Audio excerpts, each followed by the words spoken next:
அருட்பெரும் ஜோதி. எல்லாருக்கும் வணக்கம். இன்றைக்கி கிறிஸ்பியான வாழைப்பூ வடை எப்படி செய்கிறதுன்னு நம்ம பார்க்கலாம்.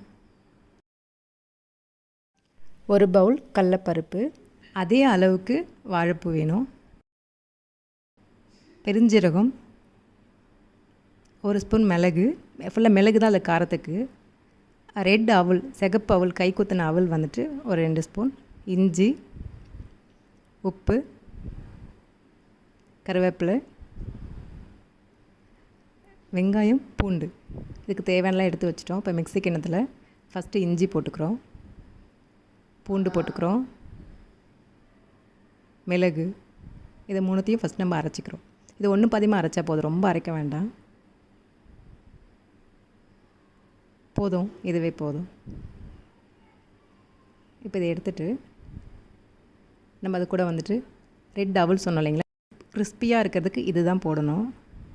கொஞ்சம் மிளகு, தேவையான அளவுக்கு உப்பு. இது கொஞ்சம் இன்னும் ஒரு டைம் ஓட்டிட்டு,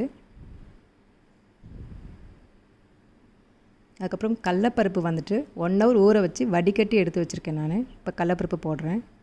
இதை ஃபுல்லாக மையணும்னு அவசியம் இல்லை. முழு பருப்பு கொஞ்சம் இருந்தாலும் நல்லாயிருக்கும். அது இன்னும் கொஞ்சம் கிறிஸ்பியாக இருக்கும் சாப்பிட்றதுக்கு. அதில் ஒரே ஒரு ஓட்டு ஓட்டினா கூட போதும். கொஞ்சம் முழு பருப்பு இருக்கணும். நம்ம பிடிக்கிறதுக்கு வடை பண்ணுற அளவுக்கு, உருண்டை பண்ணுற அளவுக்கு நமக்கு வரணும் இல்லையா? அதெல்லாம் கொஞ்சம் மாவு கொஞ்சம் குறைன்னு இருந்தால் ரொம்ப நல்லாயிருக்கும். கரெக்டான பதம். பருப்பு மேலே முழுசாகவும் இருக்குது, உள்ளே கொஞ்சம் அரைஞ்சிருக்கு. இது கரெக்டாக இருக்குது. நம்ம இப்போ இதுக்கப்புறம் வாழைப்பூ போட்டுக்கலாம். வாழைப்பூவுமே ஃபுல்லாக மையக்கூடாது, மஞ்சனா எண்ணெய் ரொம்ப இழுக்கும். அதனால் கொஞ்சம் முழு பூவாக இருந்தாலும் நல்லா தான் இருக்கும். கட் பண்ண அளவுக்கு நல்லா தூளை கட் பண்ணும் போதே தூளாக கட் பண்ணியாச்சு. அதனால் இதுவே போதும். சும்மா ஒரு அரை அரைஞ்சால் போதும். இதுவும் வாழைப்பூ வடை ரொம்ப ஈஸி செய்கிறது. ரெடி.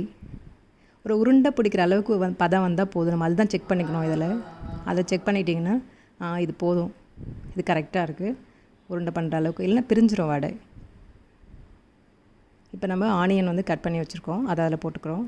அதை அரைக்க வேண்டாம், ஆனியன் அப்படியே போட்டாலே போதும். கருவேப்பிலை கிள்ளி போட்டுக்கிறோம், அவ்வளோதான். எல்லாத்தையும் மிக்ஸ் பண்ணிவிட்டு இதை உருண்டை பண்ணி வச்சுக்கலாம். இது கரெக்டாக இருக்குது. இல்லை கடலைப்பருப்பும் முழு பருப்பும் இருக்குது.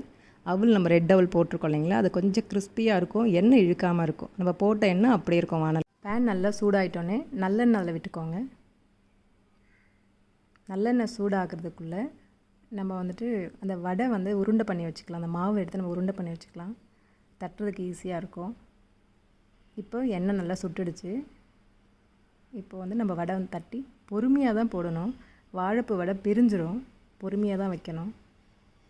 லோ ஃப்ளேம்லேயே வச்சுக்கோங்க, இல்லை வாழைப்பூ வடை பிரிஞ்சிடும். நான்ஸ்டிக் வந்துட்டு யூஸ் பண்ணாதீங்க. முடிஞ்ச வரையும் நான்ஸ்டிக் தவா யூஸ் பண்ண வேண்டாம். அது ரொம்ப ஹெல்த்துக்கு நல்லதும் கிடையாது.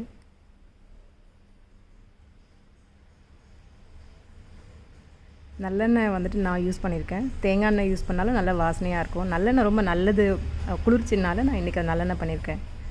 மற்ற எல்லா எண்ணெயிலையும் பண்ணலாம். கிறிஸ்பியான வாழைப்பூ வடை ரெடி. நீங்களும் வீட்டில் ட்ரை பண்ணி பாருங்கள்.